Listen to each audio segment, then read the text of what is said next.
आपण आपल्या नवीन शेवग्याच्या प्लॉट मध्ये उभा आहे, ज्याची रोप लागवड केल्या. या लाईनला आपण चिक्कू आणि पपई लावल्या, तर या लाईनला पेरू आहे.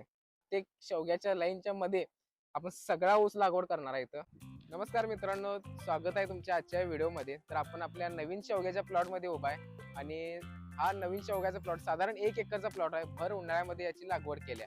साधारण 27 फेब्रुवारीला हा शेवगा आपण लावलाय. शेवग्याची रोप लागवड केल्या आपण नर्सरी मधून. साधारण 1.5 महिन्याची रोपं आपण आणलेली आणि ती या ठिकाणी लावलेली आहेत. साधारण 3 महिने आता या प्लॉटला झाल्यात आणि या प्लॉट मध्ये आता आपण इंटरक्रॉप सुद्धा केल्या. त्या इंटरक्रॉप मध्ये फळ लागवड केल्या, त्यामध्ये आंबा, चिक्कू, पेरू, सीताफळ, त्या पद्धतीने केळी सुद्धा केल्यात आणि त्या सगळ्या सोबतच आपण ऊस लागवड सुद्धा या प्लॉट मध्ये करणार आहे. त्यामुळे आजचा हा व्हिडिओ एकदम इंटरेस्टिंग होणार आहे. डिटेल मध्ये याची सगळी माहिती तुम्हाला बघायला मिळणार आहे. त्यामुळे व्हिडिओ शेवटपर्यंत नक्की बघा. व्हिडिओ आवडल्यास लाईक करा, चॅनलला सबस्क्राईब नक्की करा. चला तर मग आपण डिटेल मध्ये बघूया. तर मित्रांनो, शेवगा लागवडीबद्दल जर सांगायचं झालं तर आम्ही सुरुवातीला या प्लॉट मध्ये पहिला नांगरणी करून घेतली, त्यानंतर रोटावेटर मारून रान प्लेन करून घेतलं आणि शेवगा लागवडीचं प्लॅनिंग जेव्हा केलं तर पहिला नर्सरीमध्ये जाऊन शेवग्याची रोपं आम्हाला कशी मिळतात ते पहिला चेक केलं. आम्ही साधारण 1.5 महिन्याची रोपं आणलेली. ती रोपं साधारण 9 ते 10 इंचाची रोपं होती आणि उन्हाळ्यामध्ये ही लागवड करायची असल्यामुळं पाण्याची रिक्वायरमेंट ही जास्त असते. तर त्यामुळं आपण ड्रीपचं नियोजन सुद्धा पहिला केलेलं होतं. तर ड्रीप नियोजन केल्यानंतर आपण रोप लागवड करायची होती. रोपं सुद्धा आणली आणि त्यानंतर मजुरांच्या साह्यानं आपण ही रोप लागवड करून घेतल्या.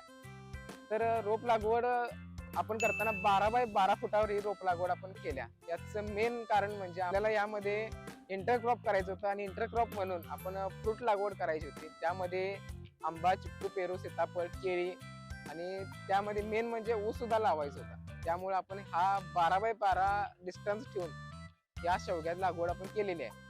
तर रोप लागवड केल्यानंतर पहिली ह्युमिक ऍसिडची आळवणी यामध्ये आपण केलेली आहे. त्यामुळं झाडांची क्वालिटी चांगली झाली, झाडं लवकर सेट झालीत. कोणताही उन्हाचा कोणताही ताण बसलेला नाही, काही नाही. पाण्याची रिक्वायरमेंट जास्त असल्यामुळे पाणी सुद्धा मुबलक प्रमाणात दिलेलं आहे. तर आता इथं बघू सुद्धा शकताय आपण फळांची लागवड सुद्धा कशा पद्धतीने केल्या. एका रोला पहिला शेवगा लागवड केल्या. साधारण 6 फुटाला हे चिक्कूचं झाड आहे, त्यानंतर परत शेवगा आहे आणि परत पपईचं झाड आहे.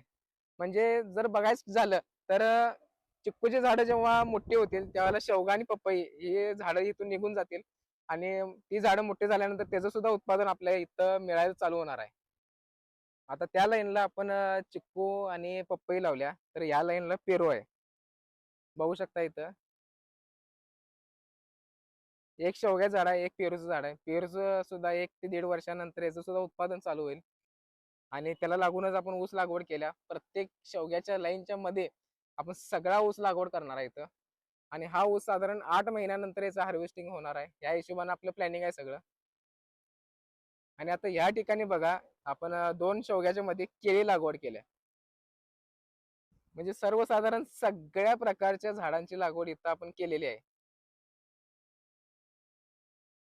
आणि ह्याला लागून बघितला तर प्रत्येक शेवग्याच्या झाडामध्ये आंब्याची लागवड केली.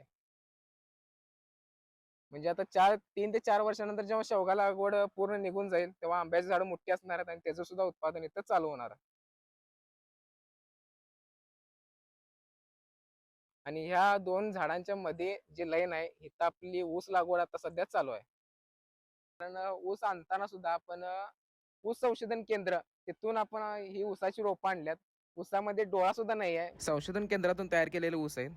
जे करून 8 ते 10 महिन्यामध्ये ही ऊसाची रोपं जेव्हा ऊस तयार होईल, 8 ते 10 महिन्यामध्ये कटिंग होऊन हा प्लॉट पूर्ण मोकळा झाला पाहिजे.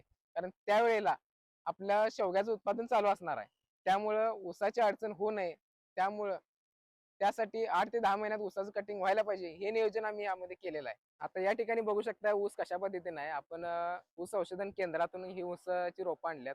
तर ही लागवड आता आपण ऊसाची इथं करायला लागलोय आणि साधारण 8 ते 10 महिन्यामध्ये याचं कटिंग करायचं आहे, हे आपलं प्लॅनिंग आहे.